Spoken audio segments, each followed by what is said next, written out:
Peace, family. Peace. Peace. We're back. This is another episode, the first episode of the new year, of the Gregorian calendar. Masterminds with Brother Shemel.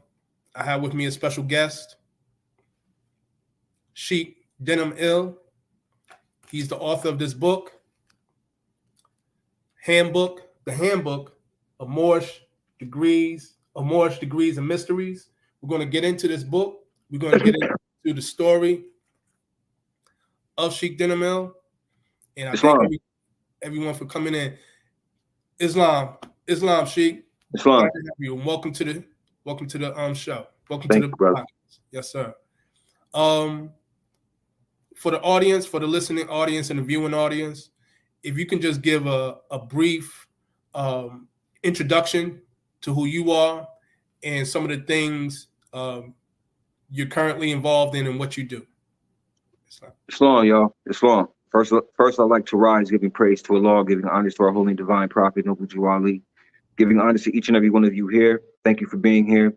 I would like to thank the brothers Sheik Shem for having me here to share about the book, to speak about the book. I'm from Syracuse, New York. I'm Sheik Denham, Syracuse, New York. Currently, I'm a mental health worker. I work for, working in the field of mental health.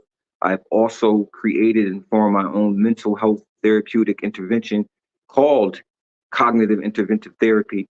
I currently am also a director for what we know as the Mary Nelson Resource Center. We do food pantries. We give out food to the poor. We also do things with youth, after school programs, anti-violence, anti-poverty programs. The eradication of poverty is our goal. We know that that's a hefty goal, but that's something that we push for, because hope is something that we have and we continue to utilize. Tonight, I'm just honored to be here, and I thank the brother for allowing me to be here again.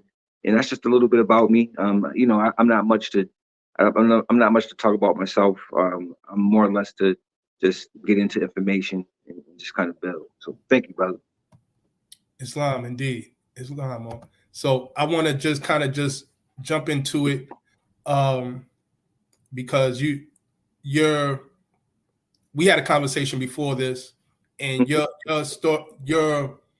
journey is very interesting. You said some things that I think can be shared and can be inspiring, because you've definitely done a lot.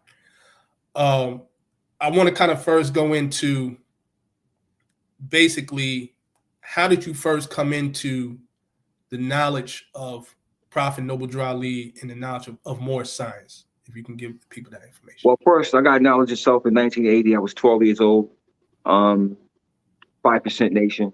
And that journey, there was two things that I took off that journey. And one was always show and prove and never take anything on face value.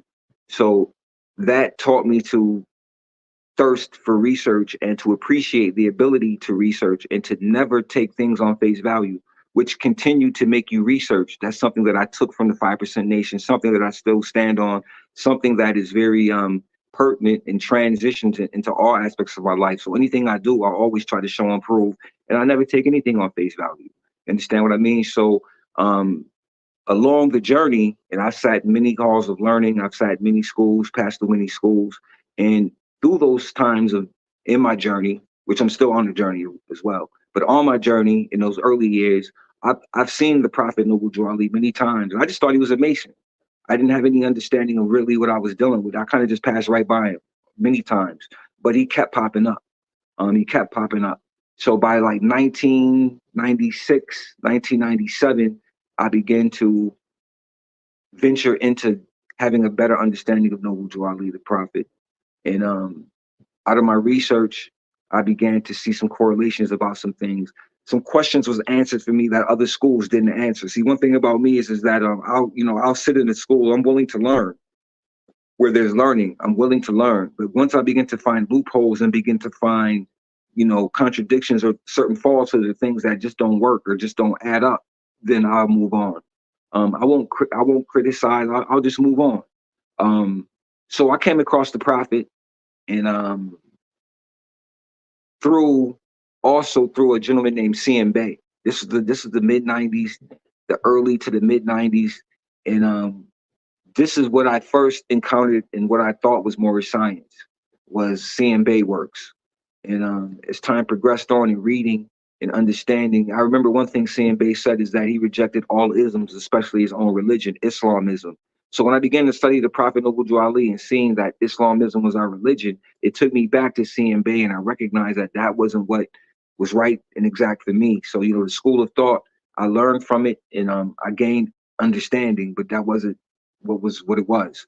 So pretty much, I found a Prophet, man, and that was around 2000. That was around 99, 2000, and then 2003, I was made a divine teacher slash a divine teacher, Sheik, but the language was divine teacher. I was anointed and appointed a divine teacher under my Grand Sheik Henry Bey. Grand Sheik Henry Bey was from 957 East 75th Street. He had a temple in Long Beach, New York. But he was originally from 957 East 75th Street, something like that. And he was on the register with a couple of other Moors from that time at that temple. I think Brother Timothy Dingle was one of those on that register as well. So that was my Supreme Grand Sheik in 2003. We had the first temple in Syracuse, New York, temple number 18. And then 2004, I went off to Africa and I came back, and I was no longer under the control of that temple. I had relinquished it to my assistant Grand Sheik at that particular time, and then came back. And then from 2004 until, 2017. From 2004 till 2017, I really wasn't involved in any temple per se, like a member of any temple, but I was still associated in helping others open and close temples and doing work with other members of temples and other Moors and so on and so forth.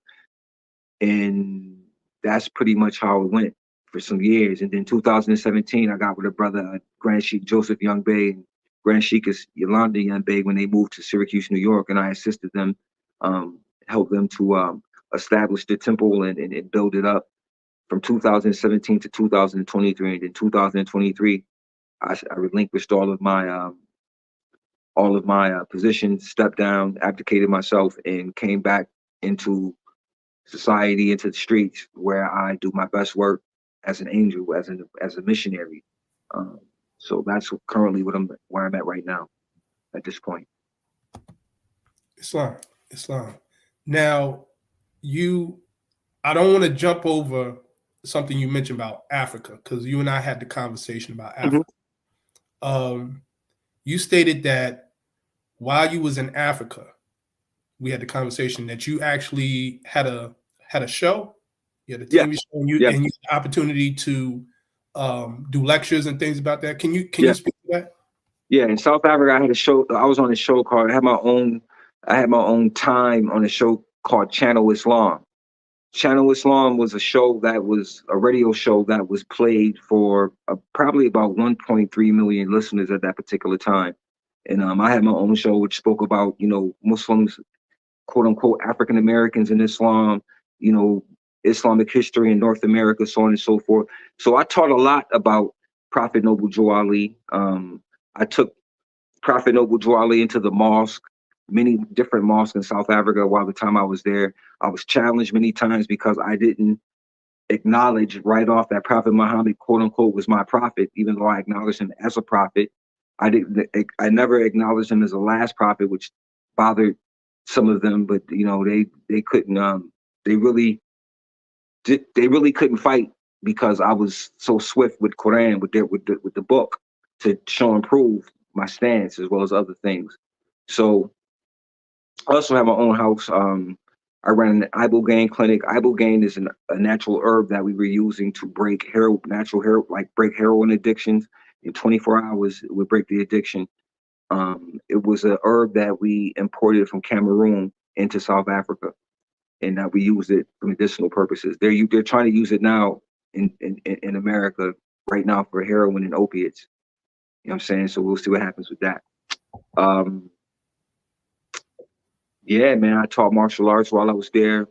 I did a couple of lectures at a couple of different festivals, what they would call Sultan Bayet feats. These were Islamic festivals, and I did a couple of lectures and spoke to about 20,000 Muslims. So yeah, it was interesting. Islam. So, with that said, with your experience, what was like one of the key things you took away from that? Your ability to spread the word about Prophet Noble Drew Ali and get to speak to other Muslims from other different parts of the world. Well, what I learned is that some Muslims were more receptive to the message that I brought than others. Also, what I learned is that you can't change people.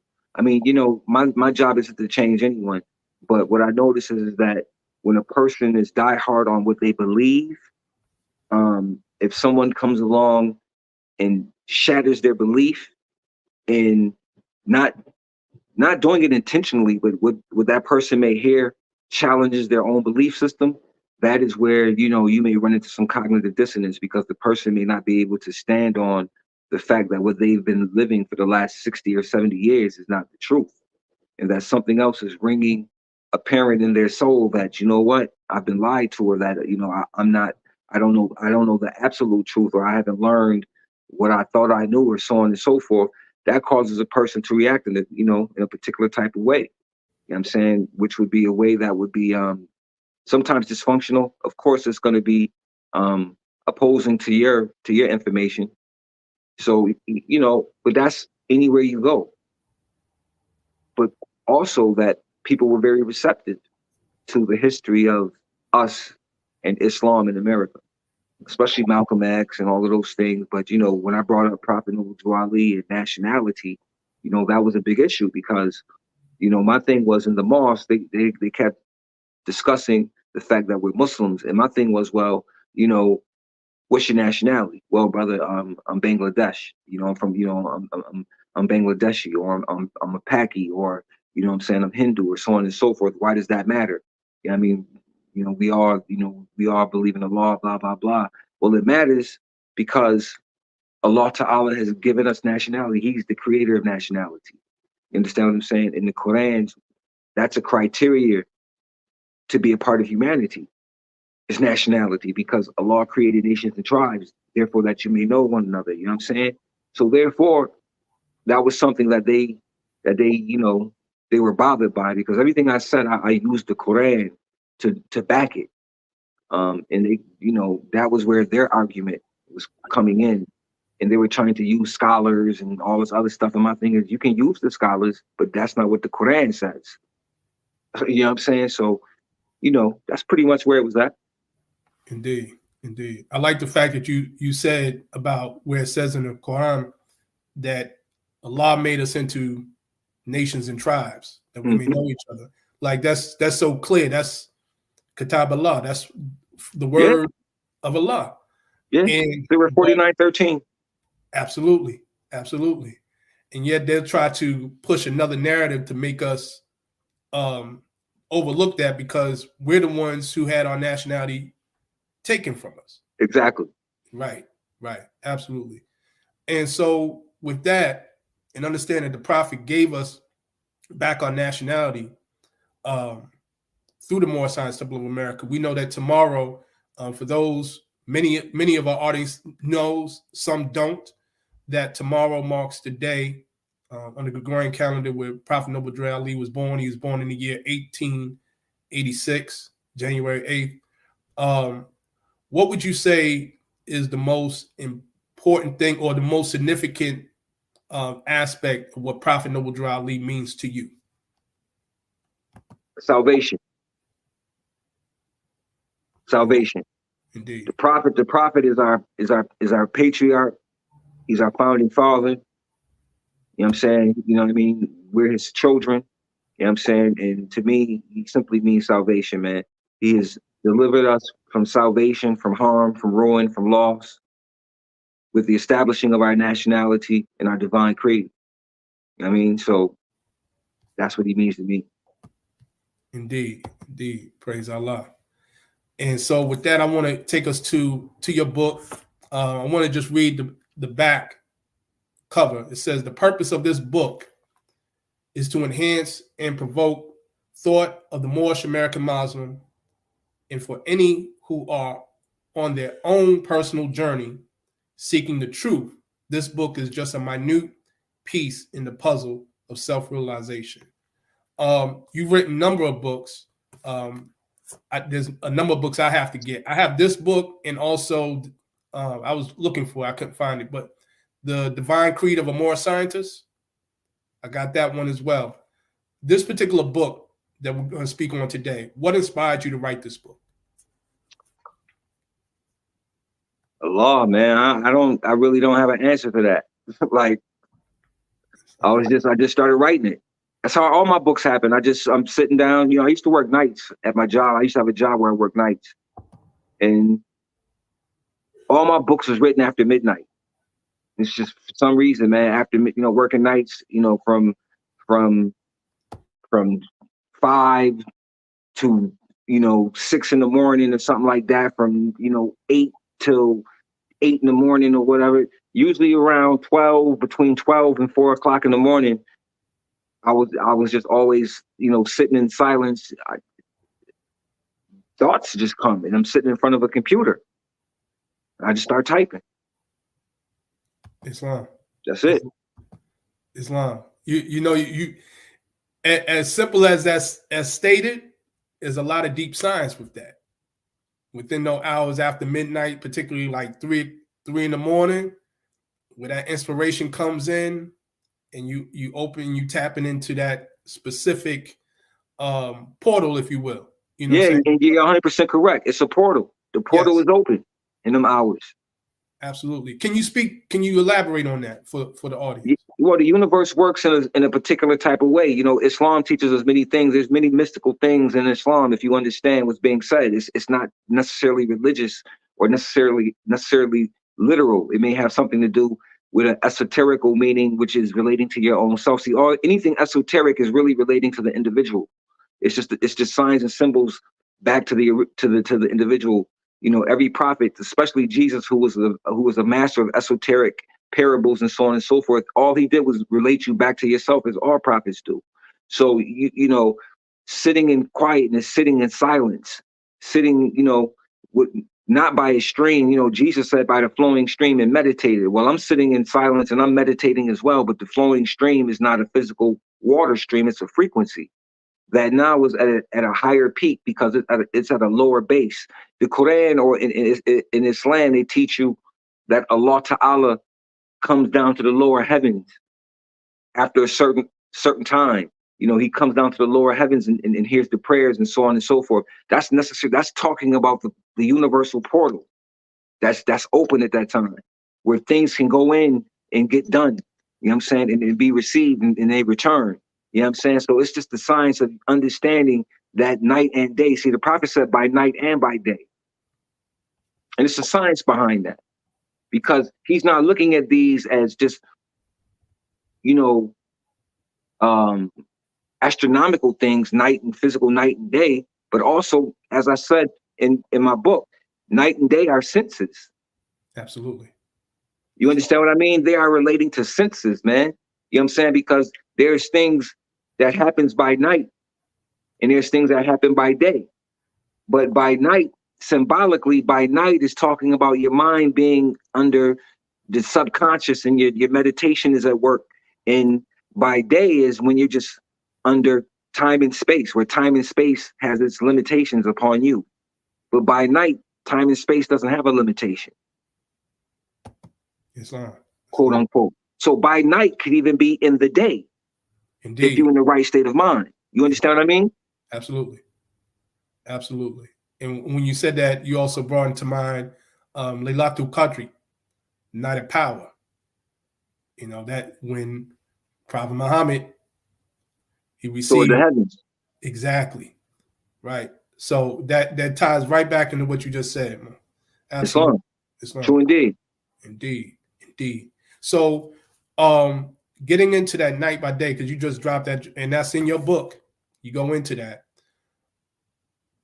Getting into the title, when you talk about Moorish, degrees, and mystery. For the audience, giving your measure of understanding, what is a degree and what is a mystery? A degree is a consecrated, just like the book says. You know, the book describes to you what a degree is. A degree is something that is attained, you know what I'm saying, by a person from an undergoing any type of particular study or a course of study or some type of ritual rite, some type of, you know what I'm saying, course, basically some type of school. And you're consecrated a degree. Or a degree is also something that can reveal something to you. A mystery is something that is unknown. It is only unknown because it's unknown. That's why it's a mystery. You know what I'm saying? Once it's known, it's no longer a mystery. So what I'm revealing is that these aren't necessarily mysteries or, you know, degrees, but they can be degrees and mysteries because it's my thought being shared, my understanding and breaking down particular aspects of the lessons that the prophet has given us within our divine instructions. You know what I'm saying? A lot of these things are related directly right to our Quran, right to our lessons. So this is my understanding of certain aspects of our lessons that the prophet has given us. Islam. So when we speak of mystery, because like one of the sayings I think is in the resurrection book that the Mo man, Sheik Timothy Dingle Ill put together, that a mystery ceases to be a mystery once it is explained. And you explaining about the mystery in relationship to thought, right? Thought being the cause of it all. How can I put it like, what's the difference between a mystery, if this makes any sense, the mystery and a secret? Is there a difference? That's a great question, brother. I never really thought about that one. Because, you know, I always deal with secret and sacred. You know what I'm saying? But a mystery is a mystery and a secret the same. Well, it depends. Because a secret that me and you know can be a mystery for somebody else to know what we know. Right. You know what I'm saying? It could be a mystery. Absolutely. A mystery could also be a secret. Indeed. In a sense, I would believe. Yeah. Because if I hold something to myself, like for instance, Jesus is a mystery, right? True. But Jesus is also a secret. There you have it. Yeah. And Jesus is also sacred. Yeah. Absolutely sacred. That's right. So that's a great question, man, because I think they could be synonymous. Right. But I believe that there can be a slight difference because a secret is shared between two people. True. In a mystery is something that is unknown. Right. Until it's known, and it's only known when it's explained. But even though it may be explained, it still may not be understood. So therefore, if it's not understood, it's still not known. True. Absolutely. You know what I'm saying? I know exactly what you're saying. Yeah, that makes sense. And I'm glad we're speaking of that because, like you said, what could be a mystery to one person could be a secret to another, vice versa. And yet it still applies in how what it means to one and what it may mean to another. Right. Absolutely. Because you know, we hear all this stuff about secret societies. We know the prophet came to remove the covers off all secret societies, and we deal with it. You said it yourself. When you first heard of Prophet Noble Drew Ali, you thought he was amazing. You see what I'm saying? Yeah, because I went through that school. You know what I'm saying? I went through that school. I got, you know, I went to the third degree. I got a master, you know, I'm a master mason or whatever. I did it in 96? I think it was 95, 96.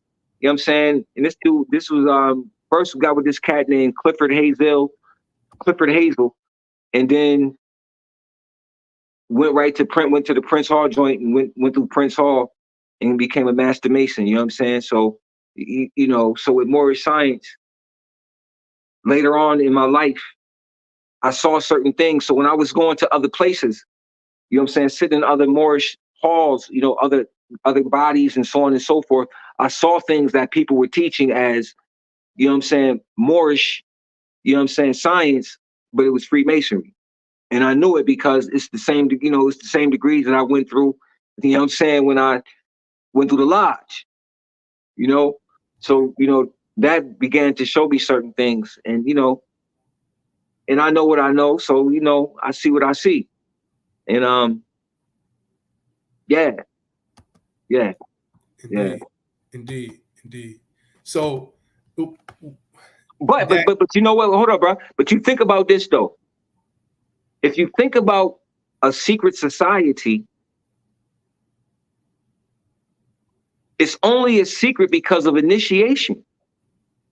Now, you know as well as I know, Prophet Muhammad made a statement, right? Peace be upon him. Prophet Muhammad said, "I am the mountain." Yes. And Ali is the gate. Right. That's an initiatic statement. If Muhammad is the mountain and Ali is the gate, well, how do you get to the mountain? Through the gate. How do you do that? It has to be initiation, right? You have to know something to get through the gate, right? Gate. Yeah. Passwords, something. As a gatekeeper. You know what I'm saying? You Right. gotta know something. So what I'm saying is that when we study the science of the prophets, they all were initiates. Absolutely. See, the real mystery is in the initiations. Like, that's where the science lies. It's in the initiate or the initiation. That's where you get exposed and introduced to the mysteries. But man has initiation, but Allah Ta'ala initiates too. See, Allah Ta'ala appoints, anoints, and consecrates whom he will. And man does it on a lower level. Because man has been given a position too. Man is called Khalifa, successor, vicar. Yes. His job is to carry out the instructions from the Creator, right? So Right. therefore, even when you look at Prophet Muhammad and his flight into the heavens, that was an initiation. He went to every plane. And there was words spoken between him and the prophets. There was things said to him by the angel Gabriel, to him, from him, so on and so forth. You know what I'm saying? So Jesus went through initiations. So if the prophet said, this is just my thinking, it's only for me, it just makes sense to me. If the prophet said, I'm going to pull the veil off of secret societies in some form or another, wouldn't he have had something to do with them? How do you pull the veil off of something if you didn't have anything to do with it, or know something about it so much so that you could expose it? Right. You know what I'm saying? I mean, I'm not saying he's a Mason or he was, but I'm saying in 1913, under the name of the Egyptian adept, he wasn't the prophet until 1925. So where did he do? Where did he go to make him an Egyptian adept? Exactly. Did he actually physically go to Egypt at that time? I mean, I don't know. I haven't seen any records with his name on it going to Egypt. I did see the records for Cuba. So I don't know. But what I'm saying is that the initiated rites, even with us, it's all initiation. Even the membership is initiation. To proclaim your nationality is initiation. Right. It's bringing you into the higher folds of our divine creed of Islamism. You proclaim your nationality. You come in, you study, you get invited to the adept chamber, you get the third heaven, a whole nother system. You understand what I mean? Everything that we deal with is on the science of initiation. So like I said, Allah initiates as well. Man is a reflection, and doing initiation is a reflection of a divine celestial science that is physically placed itself here by sign and symbolism from primordial man. You know what I'm saying? So signs and symbols have always been. Societies have always existed. Hunters, gatherers, so on and so forth. The warriors into hunter. You got a hunter society, but in that hunter society, you got warriors. They're in another higher society than the rest of the other hunters. There's circles within circles. Indeed. We're sheiks. That's a circle. Then there's members. Yep. That's a circle. There's governors. Yeah, like you know what I'm saying? Like, absolutely. You know what I mean? So the Quran says Allah exalts those in degrees whom he will. Degrees. Yep. You know, Jesus said, I'm going to sit in every hall of learning so that I may succor my brothers and sisters in need. Indeed. Let me take your hardest test. Allow me into your chambers. Let me take your hardest test. Even our prophet, it was said that he came out through the feet of the pyramid. He went through something. So what I'm saying is that, and I've been through different societies. You know what I'm saying? Different spiritual societies, esoteric societies. I've had many initiations, and they bring you into higher mysteries. That's just what it is. This is how you enter into other, what they call higher realms. You have to be taken through into these higher realms. But once you get in, it's up to you what you do with what you attain. Absolutely. Same thing with this. Moorish science. It's the same thing. Right. The MST it's a society. Yeah. Absolutely. Allah confirms the title. Absolutely. Absolutely. Yeah, we got brother Hanif 7G. He says, secret is existence not known to those who exist as existence itself. Islam. We're going to speak. You broke down a lot about the aspect of thought. You went into the aspect of Ada. We're going to speak on that as well. But before there, in chapter 4 of your book, you speak about meditation and thought. What is the importance of meditation? Meditation is the ability to receive. It is important to meditate because meditation allows you to listen and to tune in to the divine that resides within you. You know what I'm saying? Allah has deeply planted his potencies and attributes within each and every one of us. And meditation allows us to get to speak face to face or meet face to face with our maker. Which is why the higher self is so important, because you have a holy one within thee. And meditation allows you to go within. See, meditation is not something that you do outside of yourself. It is something that you go within, because that is where everything really exists, is within. So meditation is very important. And meditation is really, truly actual thought. Meditation is true thought. Because thought builds your connection to your creator that resides within thee, even though it may seem as if it's something greater outside of yourself. And there's forces at work that are outside of you. But the greatest force that is at work is within you. So that's why meditation is important, because you get to meet your authentic self, which is Allah. See, we know and understand that when man really searches for himself, he finds his maker and he realizes that he is his maker. He is, I am you. Right. It's a unity. It's a oneness. You know what I'm saying? And it's a bearing of witness that you are who made you, because you are in the image and the likeness of your creator. And we ain't talking physical. Indeed. Indeed. And that's important, because you mentioned about the witness, shahada, to bear witness. To witness something, there has to be a perception of it. If you witness a car accident, you had to see the car accident. If you were a witness to a crime, you was there to perceive it. So Indeed.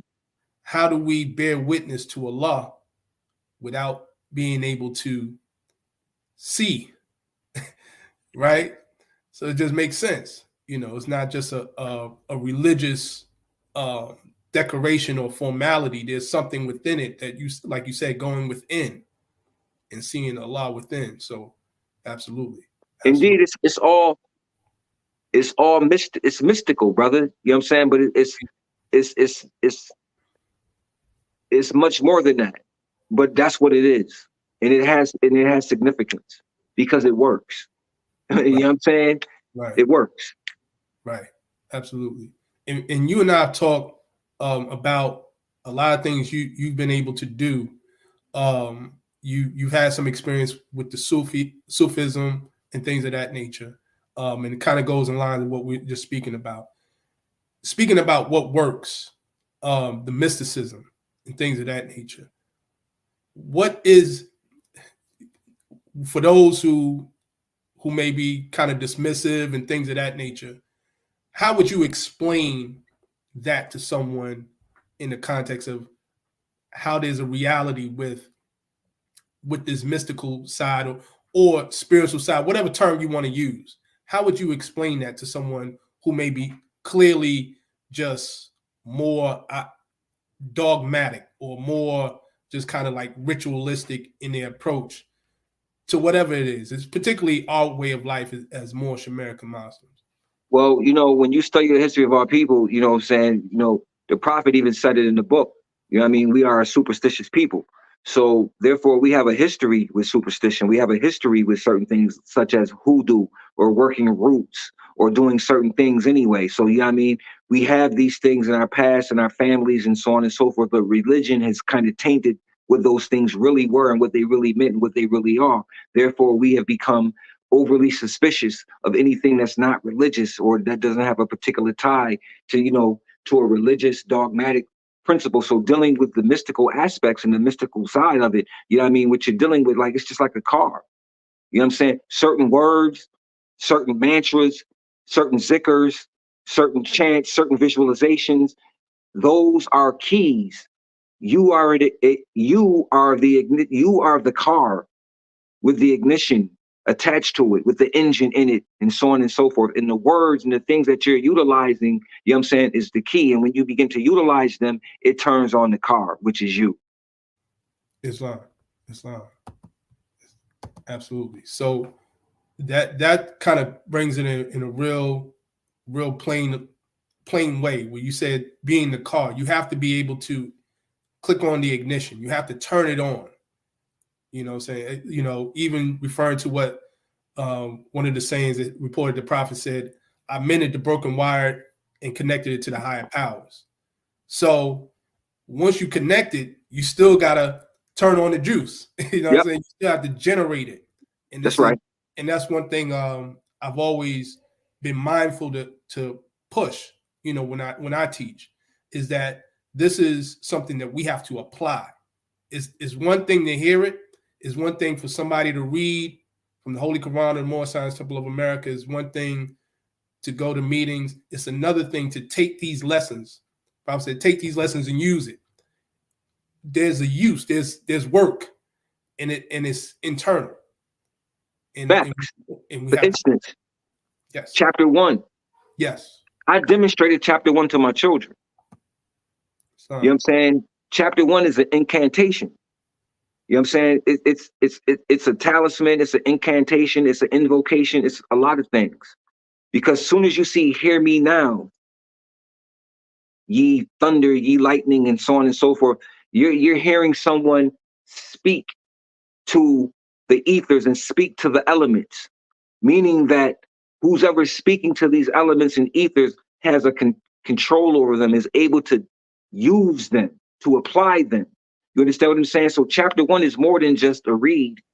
It is an application. You understand what I'm saying? So I made it rain. I made the wind come up. I made it come down. I made the wind speed. My daughter can bear witness. She filmed it. You understand what I mean? So this is just something that when you in tune, you are able to demonstrate. You know what I'm saying? And it was said that at one time, the old Moors was able to go outside and make it rain. You know what I mean? So I feel if that's true, you know what I mean? which I believe, because I do it. I've done it. So, and other Muslims and Muslims have done it. The Quran has a prayer for rain. You understand what I'm saying? It has, the Quran has prayer. Like I said, you can do a lot of things when you understand that you are able to integrate and mix these things, because this is the uniting of Islam. The Prophet Noble Drew Ali is giving us the true and authentic Islam that came from Prophet Muhammad, because his family was murdered. The Prophet Muhammad, peace be upon him, said, "You can only learn Islam from me and my family." And that wasn't the companions and the Sahabas. That wasn't his family. You understand what I'm saying? His family was the Ahlul Bayt, his immediate family. That wasn't Aisha.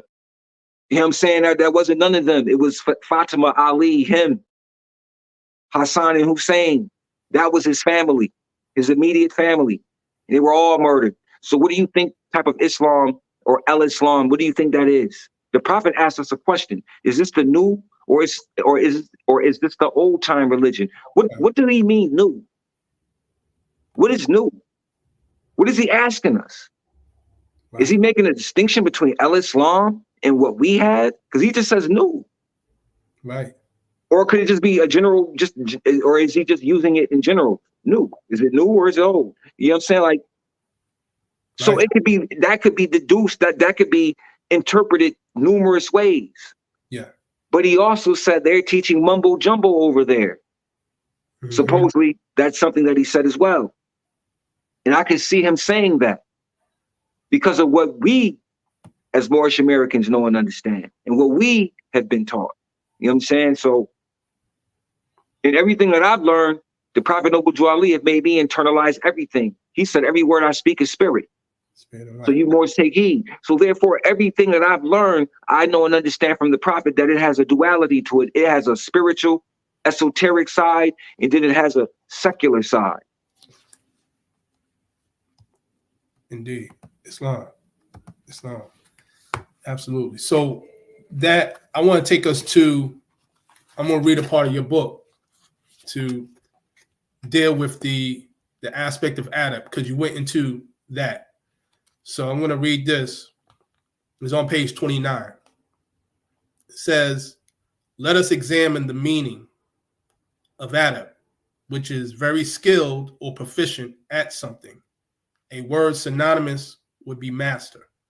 The adab is skilled at something, a true master of his/her craft. Man has to become a master to build up the temple, and the craftsman needs tools that will enable him/her to demonstrate their proficiency in their own personal carpenter's work.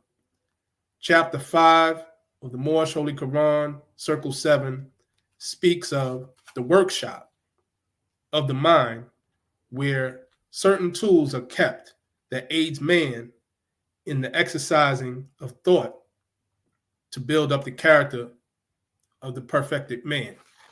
So I want to ask you this, how from here, and we're speaking about a lot of things, we should be able to do or should strive to have the ability to do, raising ourselves back to the highest plane of life with his Father God Allah. How does one start to become adept in the workshop of the mind? Well, in adept, first of all, like I said, is one who's skilled, as you read. The Prophet Noble Drew Ali said, well, it is said that his footprints are clearly cut, that he left his footprints, and they're clearly cut, and those who know better will follow those prints and go that way. Well, I see the footprints as our divine constitution and bylaws, our Moorish Holy Quran, and our 101s. That's what I see the footprints as. And if you master your footprints, if you can walk in those footprints, you understand what I mean? And you master those footprints and you become proficient in walking in those footprints, then to me, because these footprints are the footprints of mastery, and these lessons are at a high degree. The Moorish Holy Quran is this, what is this, how is it said? It is the secrets of the Magi in the book. the secrets of the ages, and so on and so forth. So the book itself prepares one to be a master. Our footprints, or his footprints, can prepares you to be a master, so you can come out of Sunday school as a guider of the nation. But the reality is that an adept, and to be welcome to the adept chamber, or to enter into third heaven, you must be adept already to even enter, because there's a qualification principle for you to enter into the adept chamber. You know what I'm saying? So therefore, you must already be adept at something. And what is that? Those 3 footprints. In order to be a good Moorish leader, you must master those 3 footprints. That's where it starts. And to eat and become the embodiment of the book. Not just to read it, but to embody it, to become the message that you bring, to become the Circle 7. That's the meaning. We're told that our meetings must be open according to the Circle 7 in love, truth, peace, freedom, and justice. Well, is it saying that the meeting must be open according to the book in love, truth, peace, freedom, and justice? Or is it saying that the meeting must be open according to Jesus in love, truth, peace, freedom, and justice? Because see, Jesus was the Circle 7, or given those signs and symbols. So man must be Jesus. He must raise himself above the cares of the world and open up this meeting in the form of Jesus. Our job is to become Jesus. That's our job. Right. You know what I'm saying? That shouldn't be a mystery. No, it shouldn't. But it may be a mystery. You understand what I'm saying? Because what is Jesus? Jesus is justice. Yes. Right? Right. Jesus is many things. Many titles was put on that. But we understand from the Moorish perspective of what Jesus is. He saved the Israelites from the iron-handed oppression of the pale-skinned nations of Rome, who was governing a portion of Palestine at that particular time, right? Right. So his job was redemption. His job was salvation. His job was to redeem his people. That's our job too. Indeed. Indeed. So you speak about embodiment, because I understood that when we're adept of something, it's not just reading it, it's not just memorizing it, it's to embody it. And when I say this, I think you may agree with me. There are many of our brothers and sisters in this movement who may be challenged in that way, or I should say challenged in it, like, you get what I'm saying, right? Oh yeah. In the embodiment part, right, of that. What would you say, as conventional wisdom, what worked for you to be able to go on that path of embodiment of these lessons? I got past belief. It became more than belief. It's never really been belief. My whole life has been a travel, a journey. You understand what I'm saying? And questions are very important, which is why the prophet gave us 101 questions. Questions are very important because questions lead to answers, and questions lead you. The first 5 letters of question is quest. It spells the word quest. Right. And a quest is a journey, a trip. You know what I'm saying? So a question, when asked properly, the answer that's given to you should inspire you to begin to take a quest for further understanding. Indeed. This is why we ask questions. Now, sometimes some people are content with not knowing. Why? Because with knowing comes responsibility and accountability. So some people choose consciously not to embody the principles. You know what I'm saying? Right. Because discipline and obedience is a hard thing. We have many people who act accordingly, but may not be living fully as they should. I'm at fault with that. You know what I'm saying? I have my own shortcomings as well. I'm always working on myself. This is why I said I'm continuously on the journey. Nothing stops because I've made certain attainments. I continue to quest. I continue on the journey to learn and so on and so forth. See, I'm not a master teacher. I'm a master student. I'm here put on the planet to learn, to acquire, to achieve, to gain a supreme understanding of life, period. In all things that are requested or entrusted to me in life from Allah Ta'ala. You know what I'm saying? I have a job. So my job is just to fulfill my job. Right. And Moorish science is a part of that. You understand what I mean? Writing books and things of that nature, speaking and so on and so forth. It's a part of that. You know what I mean? Talking about and helping others understand that the mystic aspects of Islam is Allah at work. This is where you are understanding why you're praying. You understand what I mean? For instance, people used to laugh at me because of the sajda mark on my forehead, because of that mark right there. They used to laugh. A lot of Moors laugh and call me a head bumper. I'm saying, brother, why are you praying outside yourself and so on and so forth? But they don't understand the science of why we make salat. You understand what I mean? This is high. They don't understand this because they're only coming from a general place, right? The purpose of salat. Remember, man is not his body. Man is not his body. So when a man is making salat, he is making the body or the shaitan submit to the Allah that resides within. This is why when a man says to himself, I'm about to go pray, another part of you say, nah, man, go ahead and finish watching that movie. Nah, man, go ahead and make that food you was about to cook. No, man, go ahead and continue to read that book. No, man, go call such and such. You get a distraction on purpose. That's your shaitan at work. It's a whisperer. It makes suggestions. The Prophet called it the lower self.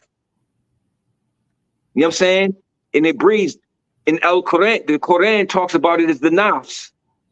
But the Prophet made it easy. He just said the lower self, and it breeds slander, lewdness, theft, murder, hatred, everything that harms. He made it easy for us. Al-Islam talks about the nafs, and it gives you 7 levels and all this other stuff. The Prophet said, no, it's just the lower self. Right. And that you are the father of it because it came with thee. You know what I'm saying? Just like misery and other things, because misery and all that is an aspect of the body. Remember, the body has its own carnal nature that will become a foe to man, become his enemy on purpose. Indeed. Islam. Yeah, that's self-accusing spirit. The self-accusing, the nash. Absolutely. Yeah, that speaks of it. And the Prophet brought it so simple. Like you said, lower self, your 2 selves, higher self and lower self. I was killing them in Africa with that, B. I was killing them. They couldn't mess with you when you hit them with that. They couldn't, man. They couldn't understand it. And I was using every time I hit them, I just go right back to the Quran. Wow, just hit them with something. I was killing them. Indeed. Praise Allah. So I got one more question that I have for my list of questions. And before I do that, we got Let's Think podcast. That's my brother, Sheik 7 Islam Il. He said Islam. Shalom, Sheik. Sheik Shem Il and Sheik Billy Denham Il. Praise Allah, honors and gratitude. Pardon my tardiness. His brother Sheik 7 Islam and Islam more. Islam, that's my brother right there. Islam. Yes, sir. Yes, sir. That's a good one right there, man. Yeah. Strong brother. Absolutely. So I want to just bring this to my last question, and then we can kind of wrap it up. You have a chapter, I think the 7th chapter on this book about the 12 disciples, or the 12 disciplines. And I was like, oh man, he dropped it on there. Let me just say this, Sheik. One thing I can recognize and give honor to as someone who's an author myself is when I see when Moors tap into that aspect of higher sciences, that's not spoken about a lot. Because I even tapped into it a little bit in one of my books, but you dedicated a whole chapter to it. So can you elaborate on that with the 12 disciples, 12 disciplines? Well, bruh, I'm gonna be honest with you. I've never read that. I wrote that book. I've never read it. Oh wow! So that was just channeling. Bro, I've never read none of my books. Wow. This is what I mean. They just come. Yeah. The brother, ask Sheik ill, bro. I wrote the book. You know what I'm saying? Actually, I'm gonna tell you something. That book right there was actually written for the 2018 convention in Baltimore, and it wasn't even a book. It was typewritten. I had it in a brown paper joint. I was handing it out. I was just sharing it with people. Here, take this, read it. You know what I'm saying? Nobody was taking them.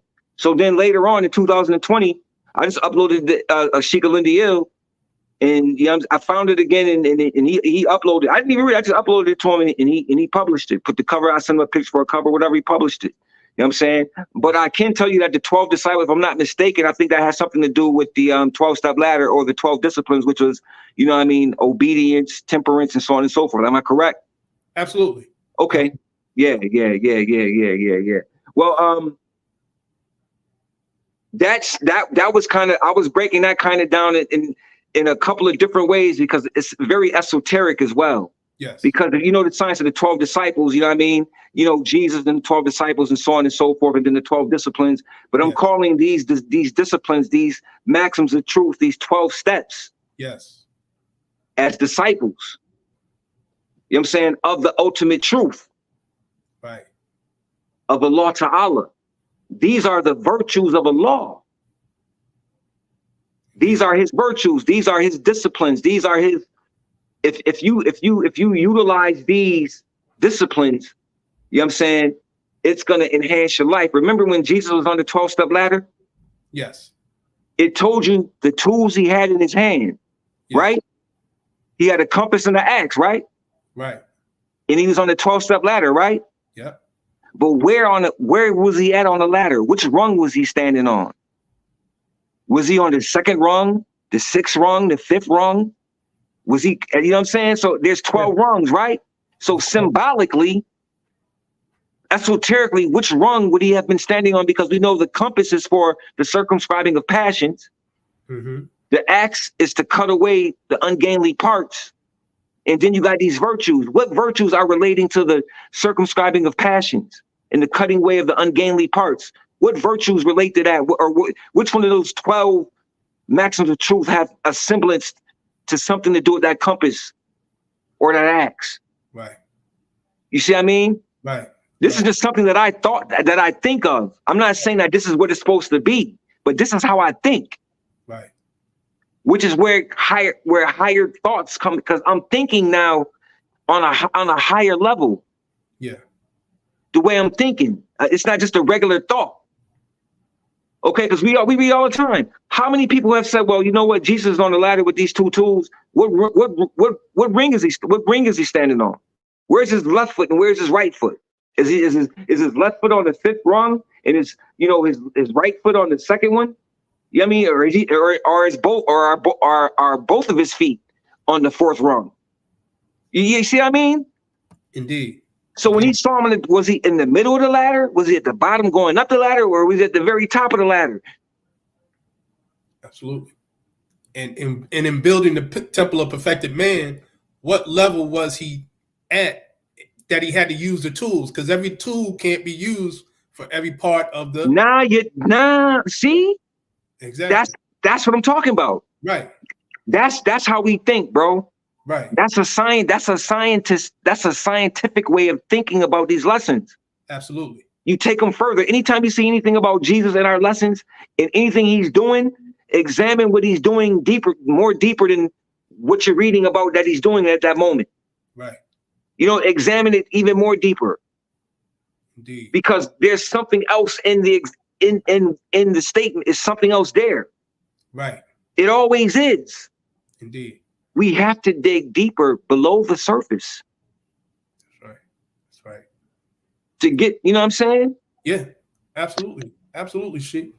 Yeah, Sheik. We gotta dig deeper. And praise Allah for you, what you're doing with your writings, your book, coming on this podcast. Definitely, I appreciate you being here. Let me go ahead here. I have your link in the description, but let me go ahead. Again, he's on Lulu. Mm-hmm. You can get his books there. In addition to that, any final words and any statements you want to just share with the people? Just all praises are due to Allah Ta'ala and our holy divine prophet Noble Juali, all honest to him. Honest to each and every one of you, uplifting fallen humanity, honest to fallen humanity, honest to humanity. Remember, we are fallen humanity. Regardless of our nationality, regardless of that we've proclaimed our nationality, regardless that we wear fezzes and we know who we are still amongst the lost and the found. And it is our job to help our people and to redeem them on the highways and the byways. You just can't stay behind the four walls. You have to be on the highways and the byways. That is a necessary requirement. It is, the prophet said it to us. Go to the highways and the byways and redeem man from his sinful and fallen ways. That's our job. We need Moorish dawah. We need to be in the blocks. We need to be going door to door like Jehovah's Witnesses. We need our own dawah system. We need to be outside propagating the faith. Propagating, you know what I'm saying? Extending the truth and the learning of the great prophet of Ali here in America. By being the message that we bring, we have to demonstrate this message. You understand what I mean? Because nobody else can do it but us. We have to become more proficient. We have to create and do things that are going to make us and benefit us, not only just us, but all of humanity. This is not just about us. This is about humanity. The Moors fed the world. We have to do it again. With that being said, I'm going to say peace and love. I would like to also give a great honors and a great shout out to my brother right here, Sheik, for having me on the show, for thinking about me and allowing me to come in. You know what I mean? I give props to the youngsters, man. Y'all doing your thing. I'm an old man around here now, man. You know what I mean? I'm just sitting in the back, just watching y'all take the lead and do it. And I'm here for counsel, wise counsel. You know what I'm saying? And I can still get a little dirty if I have to. So if y'all need me out, if y'all need me, I'm around. But I'm always outside. That's where I'll be. Islam, where you can find me. Islam, Sheik. I appreciate you, brother. Gratitude once again. Honest to you. Thank you, brother. Everyone, absolutely. Honest to everyone who's attended this live stream. And with that, peace and love. Peace and love. Peace and love. Thank you, brother. Thank you.